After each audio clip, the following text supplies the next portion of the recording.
Avant l'aube sur Ouagadougou, un silence pesant craquait déjà sous les pas des sentinelles immobiles.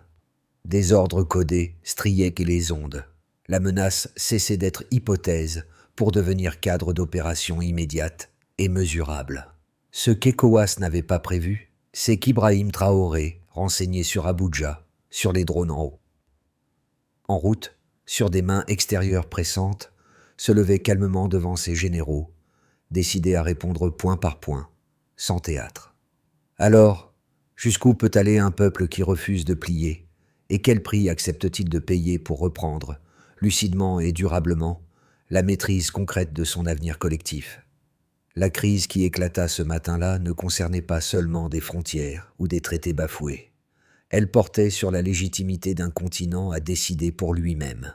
Ibrahim Traoré, désormais figure centrale du Burkina Faso, avait promis que cette fois, la souveraineté ne serait pas un slogan, mais une méthode. Son pari, transformer l'humiliation accumulée en stratégie cohérente. L'enjeu dépassait son pays. Dans les rues de Bamako, de Niamey, les drapeaux du Sahel flottaient glintés comme un verdict. Si l'alliance tenait, c'est toute l'architecture de pouvoir en Afrique de l'Ouest qui devait être réécrite. Si elle tombait, le vieux système reviendrait avec plus de chaînes qu'avant. Le public retint son souffle, curieux. Et si cette fois, l'histoire tournait dans l'autre sens? La révélation arriva plus vite que prévu. 2 rapports confidentiels d'Abuja confirmèrent qu'ECOWAS, sous pression occidentale, avait placé l'option militaire sur la table dès la veille de l'annonce publique. Ce détail, numéroté et daté, bouleversa la chronologie officielle. La guerre n'était pas une réponse, mais une décision préparée. Ibrahim Traoré, lui, le savait. Depuis des semaines, les canaux de renseignement signalaient des réunions nocturnes, des drones déployés au sud, des cargaisons interceptées. Ce n'était pas un réflexe de défense, c'était une préparation lucide à un choc inévitable. Ce mini-reveal fit vaciller la narration dominante. Jusqu'alors, les capitales extérieures affirmaient ne vouloir qu'un retour à l'ordre constitutionnel. Mais sur le terrain, la population burkinabé voyait autre chose. Un ultimatum présenté comme une exigence morale, mais perçu comme une punition politique. À Ouagadougou, Bamako, Niamey, des milliers de voix criaient non pas la guerre, mais la dignité. Ibrahim Traoré prononça alors une phrase devenue slogan. « Si le prix de la souveraineté est la faim, nous apprendrons à vivre avec cette faim. » Derrière cette déclaration, une mécanique plus vaste se mettait en marche. 3 capitales, 3 jeunesses, 3 armées sans aviation ni flotte, mais unies par la conviction que la dépendance était plus dangereuse que le risque. Les diplomaties occidentales parlaient de crise du Sahel. Les habitants, eux, parlaient de renaissance. Ce contraste entre désespoir annoncé et fierté assumée devint la clé de lecture d'un basculement historique. Sous la poussière et les drapeaux peints à la main, la question dépassait Ibrahim Traoré lui-même. Qui écrit l'avenir de l'Afrique? À ce moment-là, les chiffres s'effaçaient, remplacés par une énergie nouvelle, celle d'un continent qui se découvre capable de dire non, et surtout de tenir ce non jusqu'au bout. Dans le tumulte des premières semaines, un visage dominait les images, celui d'Ibrahim Traoré, debout devant ses officiers, sans uniforme de parade, parlant d'une voix basse mais ferme. Autour de lui, de jeunes volontaires s'organisaient, sans décret, sans hiérarchie figée. Dans les rues de Kaya ou de Bobo-Dioulasso, on voyait des étudiants repeindre des murs aux couleurs de l'Alliance du Sahel, AES.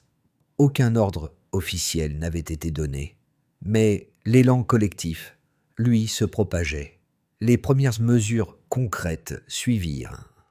Suspension des accords militaires étrangers, gel des licences d'exploitation minière détenues par des sociétés européennes et création d'un comité conjoint avec le Mali et le Niger. En 14 jours, la structure administrative de l'ancienne dépendance fut remplacée par un dispositif interne. Peu d'experts l'avaient prévu. L'effet domino prit de court les observateurs régionaux. Mais, au-delà de la logistique, un autre impact se dessinait, celui de la psychologie populaire. Dans chaque marché, dans chaque école, la phrase « Nous ne nous agenouillerons plus » résonnait comme un serment collectif. Ibrahim Traoré n'était plus seulement un chef d'État, il devenait un symbole. L'espoir, même fragile, s'incarnait. Ce réveil social, inattendu, devint la première victoire. Il prouva qu'une nation, si souvent réduite au silence par la dette et l'aide conditionnée, pouvait encore agir sans tuteur. Une mère, interrogée à Wahigouya, résuma le sentiment général. « Nous avons eu peur trop longtemps. Aujourd'hui, même si la faim revient, elle ne nous fera plus courber la tête. » Et cette simple phrase, prononcée au milieu de la poussière, fit trembler tout un système. Tout bascula à partir du 5e jour. L'ultimatum d'ECOWAS, devenu public, se transforma en détonateur. Dans les rues de Ouagadougou, les sirènes retentirent à l'aube, tandis que les généraux rassemblaient leurs unités. Ibrahim Traoré, visage fermé, réunit son état-major et prononça une phrase restée célèbre. « Si nous devons choisir entre la faim et la soumission, choisissons la faim. » À cet instant précis, la trajectoire du Sahel changea. La riposte diplomatique fut immédiate. Paris, Washington et Abuja exigèrent le retour à l'ordre constitutionnel sous 30 jours. Les ambassades fermèrent, les fonds furent gelés, les canaux commerciaux suspendus. Mais au lieu de fléchir, la population se redressa. Des forgerons martelèrent des lances, des femmes se préparèrent des repas pour les soldats, des étudiants peignirent des drapeaux AES sur les murs des écoles. Ce n'était pas un appel à la guerre, c'était une affirmation d'existence. En coulisses, 3 capitales, Ouagadougou, Bamako, Niamey, échangeaient des messages cryptés. Traoré, Goïta et Tiani signèrent le pacte AES, une alliance militaire et économique fondée sur le principe « un attaqué et tous attaqués ». Ce document, diffusé le 14 août, bouleversa les équilibres. Pour la première fois depuis des décennies, des États africains redessinaient seuls leurs cartes de défense. Les heures suivantes furent tendues. À Abuja, les chefs d'état-major d'ECOWAS débattaient d'une intervention armée soutenue par l'OTAN. Dans le même temps, au Sahel, des milices volontaires se formaient spontanément. En 3 jours, 14 groupes locaux furent créés. Ils n'avaient ni uniforme ni char, mais une foi partagée. Ibrahim Traoré répétait à ses conseillers « Un peuple qui n'a plus peur de mourir ne peut plus être conquis ». Le 20 août, les premiers drones franchirent la frontière nord. Le monde s'attendait à une guerre éclair. Mais l'offensive se heurta à une résistance invisible. Chaque village servait de relais. Chaque habitant devenait guetteur. Les colonnes d'ECOWAS, mal renseignées, s'enlisèrent. Les chaînes internationales commencèrent à changer de ton. Le Burkina Faso tient.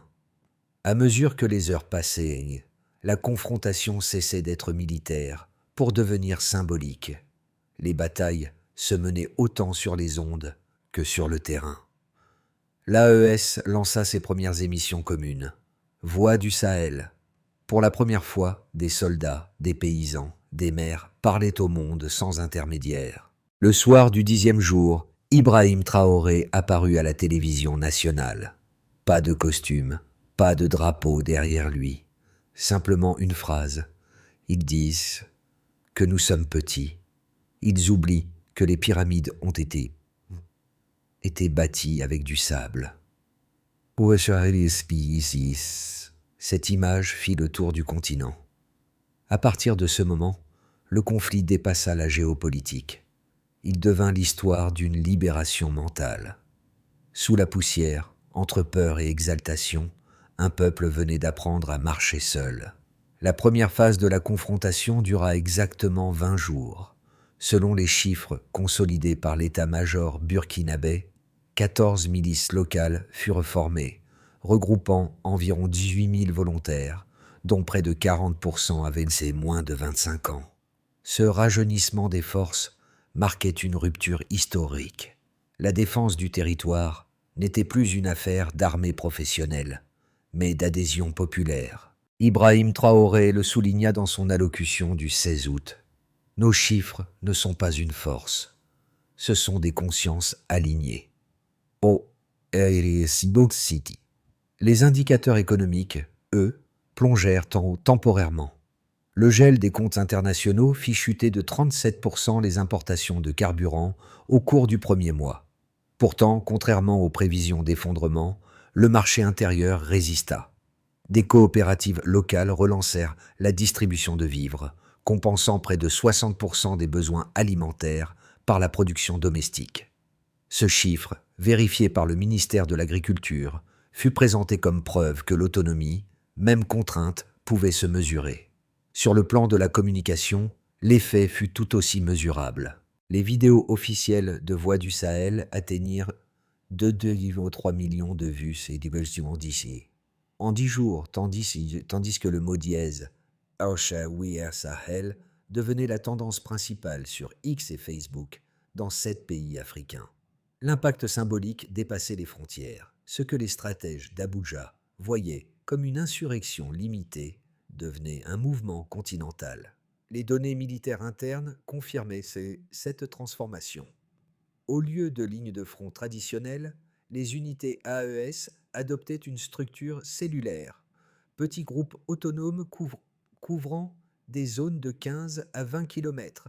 La densité opérationnelle augmenta de 35%, tandis que les pertes restaient limitées. Ibrahim Traoré résumait cette logique en une phrase brève. « Nous compensons la technologie par la conviction. » Les analystes occidentaux, d'abord sceptiques, durent reconnaître l'efficacité de cette approche. Un rapport confidentiel d'ECOWAS, daté du 28 août, mentionnait « La coordination ennemie excède nos projections. Chaque attaque anticipée est neutralisée en moins de 4 heures. » Tchurey. Ce constat marquait un tournant. La supériorité technologique ne suffisait plus à inverser le rapport de force. Mais derrière les chiffres, un autre indicateur apparaissait, celui de la cohésion. En 20 jours, le taux de participation citoyenne aux campagnes d'entraide passa de 18% à plus de 52%. Les dons de vivres, d'outils, de carburant ou de vêtements s'évaluaient à 12 tonnes par jour dans la seule région de Kaya. Ces chiffres, modestes mais réels, racontaient une résistance économique adossée à une foi commune. Au soir du 20e jour, alors que la capitale tenait toujours, Ibrahim Traoré convoqua ses officiers. Les cartes étaient couvertes de symboles rouges et verts. Chaque point vert représentait un village encore debout. « Vous voyez ces lumières ?» dit-il. « Ce ne sont pas des positions, ce sont des consciences éveillées. Tant qu'elles brillent, nous ne pouvons pas perdre. » Les critiques de l'AES ne manquaient pas. Pour une partie des observateurs internationaux, Ibrahim Traoré et ses alliés avaient précipité la région dans l'isolement économique et diplomatique. Leurs détracteurs soulignaient la fermeture des banques, la suspension de l'aide humanitaire et la fuite du capital étranger comme preuve d'un pari dangereux. À leurs yeux, cette résistance romantique risquait d'entraîner le Burkina Faso et le Sahel dans une spirale d'appauvrissement sans issue. Mais les défenseurs du mouvement répondaient ça par des données concrètes. Dès le 2e mois, les échanges commerciaux intra-AES avaient augmenté de 28% et la production vivrière locale avait couvert près de la moitié des besoins urbains. Le discours officiel rappelait que cette autonomie relative n'était pas un luxe idéologique, mais une condition de survie. « On ne bâtit pas la dignité avec des prêts », déclarait Ibrahim Traoré devant la télévision nationale. « On la forge avec des mains qui travaillent. » Sur le plan politique, la division était tout aussi nette. Les chancelleries occidentales voyaient dans l'Alliance une menace à la stabilité régionale. Pour des millions d'Africains, elle incarnait au contraire la première alternative au modèle post-colonial. Les débats sur les plateaux d'Abuja et de Paris opposaient deux visions, celle d'une Afrique sous tutelle et celle d'un continent maître de ses ressources. Dans ce duel d'interprétation, les faits se finirent par parler d'eux-mêmes. Le rapport confidentiel d'ECOWAS évoqua pour la première fois un mouvement difficile à contenir, enraciné dans la population. Même au Nigeria, certains officiers commencèrent à douter de la légitimité des ordres reçus. Lorsque des soldats refusèrent de tirer sur des civils, le conflit perdit son visage purement militaire pour devenir moral. Ce jour-là, Ibrahim Traoré nota simplement dans son carnet « Quand l'ennemi doute de sa cause, la victoire a déjà commencé. » Ils disent que le Sahel est à genoux. Mais au 20e jour, la réalité se retourna. Alors que les médias parlaient d'un siège imminent, les colonnes d'ECOWAS ralentissaient, désorientées. Une opération baptisée Terraza, terre sacrée, venait d'être déclenchée par Ibrahim Traoré et ses alliés. Son objectif n'était pas la destruction, mais le réveil. Des messages radio diffusés dans 12 langues africaines répétaient une idée simple. La liberté n'est pas donnée, elle se prend. Cette offensive morale eut plus d'effet que les armes. Les populations civiles prenaient part aux opérations d'alerte, les enfants brandissaient les drapeaux ES, les mères chantaient les anciens hymnes de résistance. Pour la première fois depuis des décennies, un combat cessait d'opposer des camps pour unir des consciences.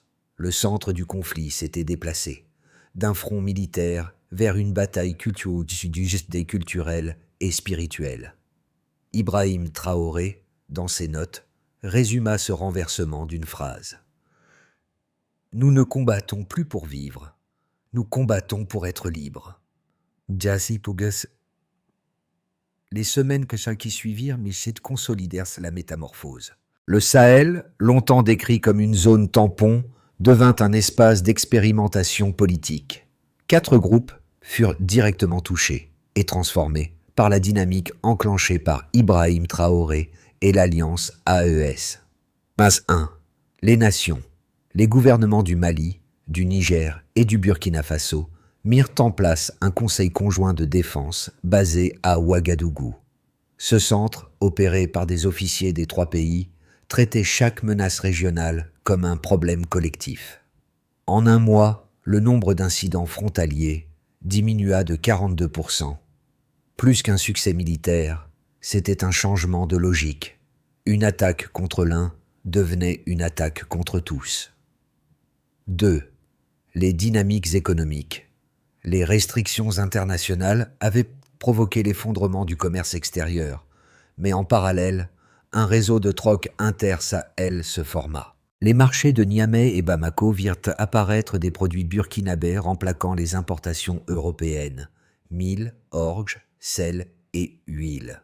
En moins de 6 semaines, 65% des échanges se faisaient déjà à l'intérieur du bloc AES. L'économie de survie devenait économie de résilience. 3. La nation du dedans, la société civile, les enseignants, médecins et ouvriers, jusque-là silencieux, se joignirent à l'effort collectif. Des radios communautaires se multiplièrent. Des écoles improvisées enseignaient l'histoire africaine sous un angle nouveau. L'image d'Ibrahim Traoré devint un repère symbolique, non d'adoration, mais d'affirmation, celle d'un dirigeant qui parle la langue des siens. Une enquête locale révéla que 78% des jeunes estimaient que ça. La souveraineté commence par la parole. 4. Le Kouvuk. L'extérieur. Au Ghana, au Togo et au Nigeria, des milliers d'étudiants descendirent dans les rues pour refuser l'envoi de troupes. Dans les réseaux sociaux, la campagne #NotWar inversa le discours dominant. Ce n'était plus une rébellion isolée, mais un cri collectif pour la justice continentale. À Bruxelles, un rapport confidentiel avertit : si l'AES réussit, le modèle pourrait s'étendre à tout le continent. Ainsi, l'équation changeait. L'ennemi n'était plus seulement une force étrangère, il devenait un système de dépendance mentale et économique, et chaque jour, ce système perdait de sa cohérence. À la fin du 2e mois, les analystes militaires parlaient d'un miracle tactique. Les colonnes adverses, pourtant mieux équipées, s'étaient repliées sans combat majeur. La victoire n'était pas totale, mais l'équilibre de la peur avait basculé. Ibrahim Traoré, dans un discours bref, résuma cette mutation. « Nous avons cessé de mendier la paix. Désormais, nous la définissons. » À la fin du second mois, l'Alliance du Sahel, AES, entrait dans une phase d'incertitude stratégique. Ibrahim Traoré, entouré de ses conseillers, fit rédiger 3 scénarios d'évolution sur les 12 prochains mois. Une démarche rare dans l'histoire récente du Burkina Faso. Chaque hypothèse fut présentée non comme une prophétie, mais comme un outil de lucidité collective. Un scénario de base. La consolidation fragile. Dans cette trajectoire, les lignes de front se stabilisent, les sanctions demeurent, mais l'économie intérieure s'adapte. L'AES crée un corridor énergétique commun, basé sur le solaire et le troc minier. Les États membres conservent leur autonomie tout en restant sous forte tension extérieure. Le risque majeur, la lassitude interne, la fragmentation lente des volontés. Pour Ibrahim Traoré, ce scénario représentait le prix du réalisme. 2. Scénario optimiste. L'effet domino. Si les réformes tiennent, l'exemple AES s'étend au-delà du Sahel. D'autres nations, inspirées, réclament le même droit à l'autodétermination. L'influence d'ECOWAS se réduit, les investisseurs africains reprennent le contrôle des ressources locales. Les médias du continent parlent déjà de l'onde de Ouagadougou. Dans ce cas, la transition débouche sur un modèle inédit, une union économique et sécuritaire africaine de fait, sans tutelle extérieure. Ibrahim Traoré serait alors perçu non comme un rebelle, mais comme un fondateur. 3. Scénario pessimiste, la contre-offensive. Les puissances étrangères inquiètent et multiplient les opérations hybrides, campagnes de désinformation, infiltration des élites locales, sabotage économique. Une partie de la jeunesse se décourage. Les divisions communautaires ressurgissent. L'AES risque alors de se réduire à une alliance militaire sans vision politique.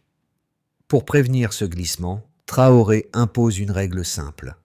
Aucune victoire ne vaut la peine si elle ne se traduit pas en dignité. Entre ces 3 chemins, le fil conducteur restait la même équation, liberté contre dépendance. Le pari d'Ibrahim Traoré n'était pas de gagner toutes les batailles, mais de faire en sorte que, dans 12 mois, le mot « souveraineté » ne soit plus un slogan, mais une habitude. Dans les foyers, loin des discours officiels, l'écho du Sahel atteignait désormais les consciences. Des familles suivaient les bulletins d'information nocturnes où apparaissait Ibrahim Traoré, visage calme, tenant toujours la même chemise kaki. Ces mots simples, dénués de rhétorique, touchaient un public bien plus large que prévu. Les mères y voyaient la promesse d'un avenir moins humiliant. Les jeunes, celle d'un continent debout. À Bobo Dioulasso, un enseignant confia à la radio locale. « Nous avons passé des décennies à attendre que quelqu'un parle pour nous. Aujourd'hui, un des nôtres dit ce que nous pensions depuis toujours. » Cette reconnaissance intime, bien plus que les victoires militaires, consolidait l'élan collectif. Les gens avaient besoin de se voir reflétés dans un dirigeant qui leur ressemblait. Le phénomène dépassait les frontières. En Côte d'Ivoire, au Ghana, au Sénégal, des collectifs d'artistes, de journalistes et d'étudiants reprenaient les mots de Traoré dans leurs œuvres, leurs poèmes, leurs chansons. Le mouvement s'humanisait. L'idée d'une Afrique unie cessait d'être une utopie abstraite. Elle prenait le visage d'hommes et de femmes ordinaires, décidés à ne plus vivre à genoux. Cette onde d'identification marquait le cœur du combat. Les armes pouvaient être confisqués, les comptes gelés, mais pas l'émotion. Ibrahim Traoré le savait. Dans un discours improvisé, il déclara « Ce ne sont pas les fusils qui protègent une nation, mais la foi que chacun place dans son droit d'exister. » Et dans le silence qui suivit, des millions de téléspectateurs comprirent que cette guerre n'était plus seulement la sienne, elle était devenue la leur. Après la phase d'émotion vint celle de la méthode. Ibrahim Traoré présenta, dans un discours structuré, un plan en 5 étapes pour transformer la résistance en gouvernance durable. Il l'appela « Chemin de la reconstruction souveraine ». Première étape, la sécurité partagée. Création de brigades mixtes entre Burkina Faso, Mali et Niger, chargées non seulement de défendre les frontières, mais aussi d'assurer les convois humanitaires. La confiance se mesurait désormais en kilomètres protégés, non en promesses diplomatiques. Deuxième étape, la relance économique interne, mise en place d'un fonds d'investissement communautaire financé par les coopératives locales. L'objectif, substituer la dette extérieure par l'épargne régionale. Chaque franc investi devait produire un bien tangible dans les 6 mois. Troisième étape, l'éducation souveraine. Révision des programmes scolaires pour inclure l'histoire africaine contemporaine et la gestion civique. Ibrahim Traoré insista. Si nos enfants apprennent à se respecter, aucun empire ne pourra les dominer. Quatrième étape, la communication unifiée. Développement de la chaîne. Voix du Sahel en réseau panafricain multilingue afin de contrer les narratifs extérieurs et de renforcer la cohésion culturelle. Cinquième étape, la gouvernance transparente. Publication trimestrielle des budgets chargés de défense et d'aide civile. Pour la première fois, le pouvoir se soumettait au contrôle citoyen.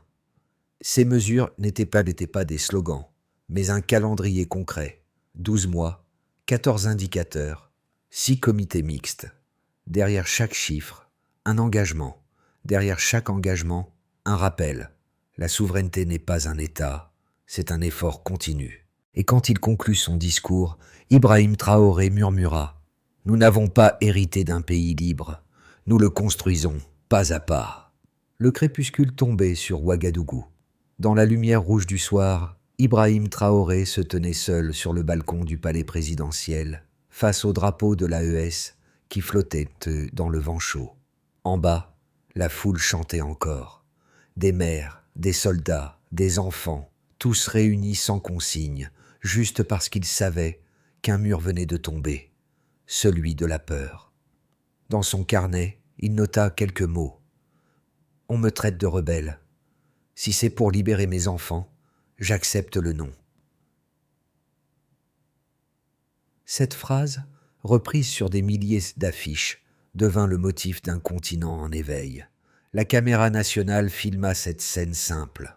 Un homme, un peuple, un instant suspendu. Aucun cri, aucun drapeau étranger, seulement le battement calme d'une conviction. Ce moment, fragile mais vrai, valait toutes les victoires militaires.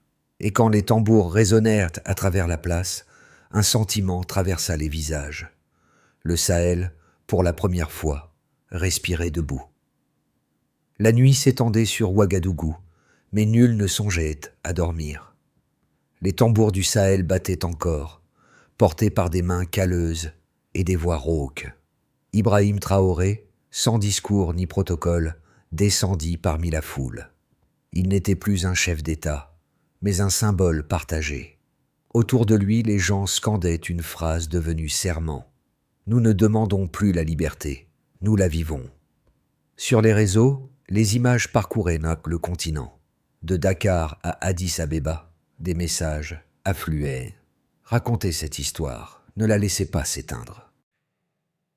Car au-delà de la guerre, c'était une idée qui renaissait, celle d'un continent qui se regarde enfin dans le miroir sans attendre d'autorisation.